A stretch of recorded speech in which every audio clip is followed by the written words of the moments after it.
pitching wise, I think it's difficult to see from kind of down the line there, but your feet definitely look a bit closer on that right hand one there, just a bit more kind of, it's on a full swing, so I'm not going to set up for a full swing. I mean, that's the way you're going to look at shots. If you're setting up to hit the ball as far as that 7 or 8 iron was there, driver, full wedge, whatever it may be, you're going to be in full and everything's full. But when the shot's not full, there needs to be an adjustment to set up to accommodate for that the case, okay? So a bit narrower, a bit more weight pinching on that left side, that's more sort of slide with the knees, not top half tilting, okay?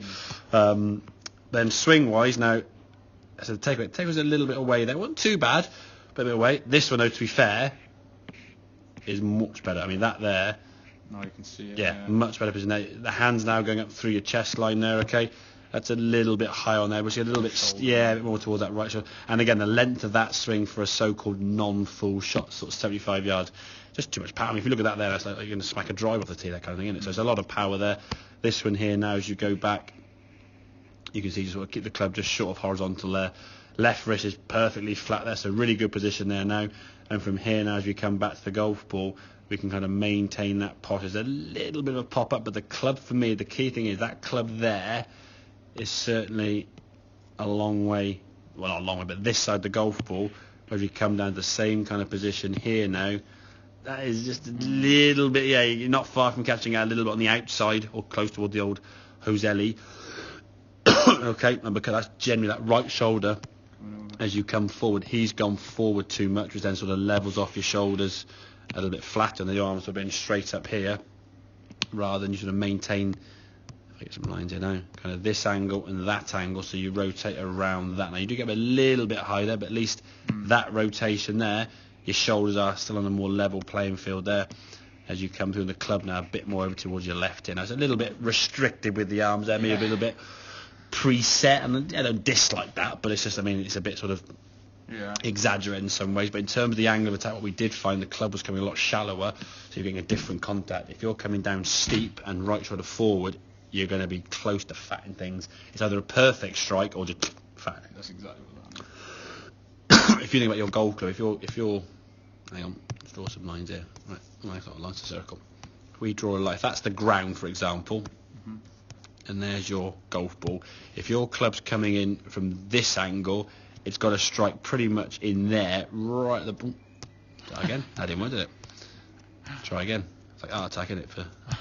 Okay, it's got to strike right in there. Otherwise, if you come down here, it's like a knife through butter, all this fat. Exactly if your club is coming in this way, it could kind of hit a little bit early, but it's still going to kind of be going that way, so the ball's going to still kind of go somewhere rather than coming down vertically. Okay, so getting a better angle of attacking the golf ball, which will come from how your spine angle and your arms work. If the arms go out and the right shoulder goes forward, you're going to pull some shots this way, slice your driver, fat your wedges. Probably sort of sums up most of your game on the weekend. Were you there? Which is just a little bit like out here and just that way, okay? And I think if you're hitting a few fatty shots, they'll be coming down that way. Ironically, I'd turn the club face in. If I turn the club face shut, what that'll actually do is encourage the club to go further on the outside.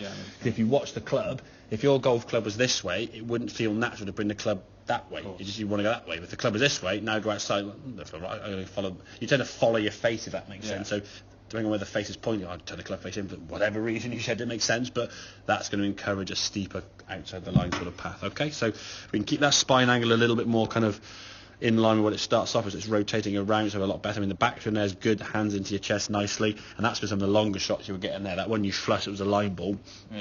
Your left arm there was perfect, and that angle of attack there is much better. Your left arm plane is better. The swing for me, just those angles there you're making are a lot more what we're looking for, compared to this one now being a little bit kind of, it's just a little bit sort of picky up here, and just it's kind of going out this way, and you're going to side across it, And because of that, the shots you're going to get, as I said, I mean, pulls with irons, fats with wedges, and sides with driver. So, okay, the trifecta, So I have a couple with that 7 iron now. Then we'll have a look at some of the drivers, see how that goes. But get the clubs working back on a better line. Cheers, mate.